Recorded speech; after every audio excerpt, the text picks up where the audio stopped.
आज तक रेडियो सुनता है सारा जहां।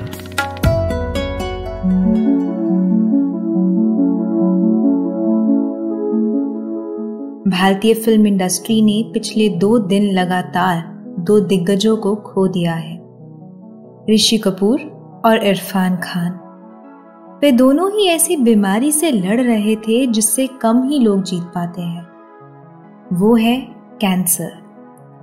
आज हम बात करेंगे बॉलीवुड अभिनेत्री सोनाली बेंद्रे से, जिन्होंने 2018 में कैंसर से जीतकर लोगों को सकारात्मक दृष्टिकोण के साथ जीवन की चुनौतियों का सामना करने के लिए प्रेरित किया है।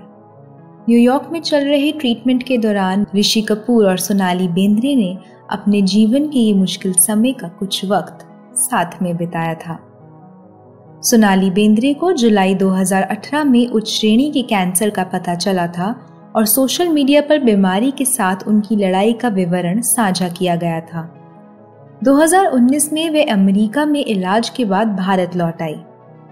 जैसा कि आज दुनिया कोरोना वायरस से लड़ रही है, सोनाली जीवन पर अपने सकारात्मक दृष्टिकोण के साथ लोगों को प्रेरित करती हैं। वे अक्सर इंस्टाग्राम पर स्वास्थ्य सुझाव और प्रेरक संदेश साझा करती हैं। इंडिया टुडे के ई कॉन्क्लेव कार्यक्रम में उन्होंने कुछ ऐसी ही बातें हमारे दर्शकों को बताई। हार्पर बाजार और ब्राइट्स टुडे की संपादक नौनिता कालरा ने सोनाली से पूछा कि कैंसर से जीत हासिल करने के बाद उन्हें दुनिया के साथ साझा करने की उनकी क्या प्रेरणा रही। सुनिए सोनाली का जवाब। Well, I think we have to adapt. We are in a day and age where information is available. मुझे लगता है कि हमें सिर्फ खुद को ढालना होगा। हम ऐसे समय में हैं जहां कोई भी जानकारी आसानी से उपलब्ध है। मैं सिर्फ इतना कहूंगी कि मैं इसके बारे में कोई नकारात्मकता या अटकल नहीं चाहती थी। आजकल इंटरनेट पे बहुत तरह के मैसेजेस मिलते हैं। क्योंकि मेरा बेटा उस समय 12 वर्ष का था, उस तक भी कुछ नकारात्मक नहीं पहुंचने देना चाहती थी। जो हो रहा था वे काफी अजीब और डरावना था। मैं उसमें ये सब जोड़ना नहीं चाहती थी। मैं नहीं चाहती थी कि मेरे परिवार के सदस्य किसी अजीब व्हाट्सएप मैसेज से भयभीत हों। इसीलिए विचार ये था कि जो कुछ भी हो रहा है उसे खुद बताऊं ताकि उसके आसपास कोई अटकल ना लगे। मुझे लगा कि मैं सिर्फ एक पोस्ट डालूंगी और इलाज शुरू करवाऊंगी, लेकिन मुझे जो जवाब मिला वे आंखें खोलने वाला था। इतने लोग इससे गुजर रहे थे, वे इसे छिपा रहे थे, इसके बारे में बात नहीं कर रहे थे, वे मुझे संदेश भेज रहे थे। इसीलिए मुझे लगा कि मुझे एक तस्वीर डालने की जरूरत है। उपचार कठिन है और बहुत कठिन दिन भी थे। बस मैं हर समय सकारात्मक रहना चाहती थी। हालांकि कभी इस बारे में झूठ नहीं बोलती थी कि मैं क्या कर रही थी या ये उपचार कितना मुश्किल था। मैं बस वास्तव में इसके बारे में दुखी नहीं होना चाहती थी। Though I never lied about what I was going through, but I really didn't want those really sad pictures with tubes sticking into you and stuff like that. Cancer के बाद नौनिता कालरा ने कोरोना वायरस का मुद्दा उठाया। उन्होंने सोनाली से पूछा कि वे देश में हुए लॉकडाउन में कैसा महसूस कर रही हैं, जिसके जवाब में वो कहती हैं, Well, I would say that I kind of have a bit of advantage over it because वैसे मैं कहूंगी कि मुझे थोड़ा फायदा है, क्योंकि मैं पहले एक तरह के क्वारंटीन से ही गुजर रही थी और ये बस आगे बढ़ गया। तो हाँ, उस अर्थ में जब मैं देश से बाहर थी वह एक तरह का क्वारंटीन था। फिर मैं वापस आ गई और क्योंकि मेरी इम्यूनिटी इतनी कम थी, मैं वैसे भी कम लोगों से मिल रही थी, जिससे सामाजिक दूरी बनी रहे। बस जब मैंने बाहर निकलना शुरू किया और 1-2 चीजें करने लगी तो ये हो गया। दुनिया भर में ये महामारी चल रही है। कहीं ना कहीं मुझे थोड़ा फायदा है क्योंकि मुझे इसकी आदत है। हालांकि ये पहले से अलग है। मेरे पास कुछ लोग आते थे और मेरे दोस्त उस समय मेरे साथ थे।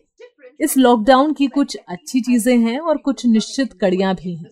जैसे कि आपने कहा कि उन दिनों में से एक था जब आप उठते ही अच्छा महसूस नहीं करते हैं और इसीलिए आप कुछ छोटी छोटी चीजों से खुशी को आजमाते हैं। Like you said, today was one of those days when you get up and you're not feeling, so then you try various things. Sonali Bendre कहती हैं कि भले ही वे टेक्नोलॉजी का बहुत ज्यादा उपयोग नहीं करती, लेकिन इस समय ने उन्हें बताया है कि कैसे टेक्नोलॉजी से हम अपनों के इतने करीब हैं। वे कहती हैं आज के वक्त में सोशल डिस्टेंसिंग न्यू नॉर्मल है और टेक्नोलॉजी हमें इस वक्त में एक दूसरे के साथ होने का महसूस करवाती है। इसके अलावा सोनाली ने उल्लेख किया कि उनका 6 वर्षीय कुत्ता आईसी उनके जीवन में खुशी का एक प्रमुख स्रोत है। जब वे कैंसर से जीतकर भारत वापस आई तो अपने पालतू कुत्ते के साथ बिताए वक्त को याद करते हुए एक बहुत ही प्यारी घटना बताती हैं। I have to share this with you. So when I came back last year, the first thing that I did was मुझे आपके साथ ये साझा करना है कि पिछले साल जब मैं वापस आई थी तो पहली चीज जो मैंने की थी, मैंने अपने पालतू कुत्ते को ट्रेडमिल पर चलना सिखाया था। क्या आप विश्वास कर सकते हैं? मुझे लगता था कि मैं अपने कुत्ते को टहलने के लिए ले जा रही हूँ।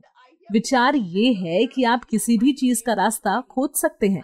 विचार उसे व्यायाम देने और उसे मेरे बगल में रखने का था।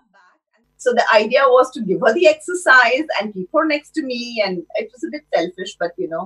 वे बताती हैं कि लॉकडाउन के दौरान वो कैसे वो चीजें कर रही हैं जो वे हमेशा से करना चाहती थी।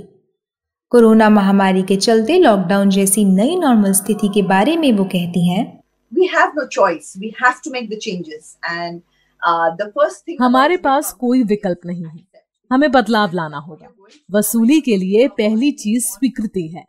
हमें इस तथ्य को स्वीकार करना होगा कि दुनिया बदल गई है।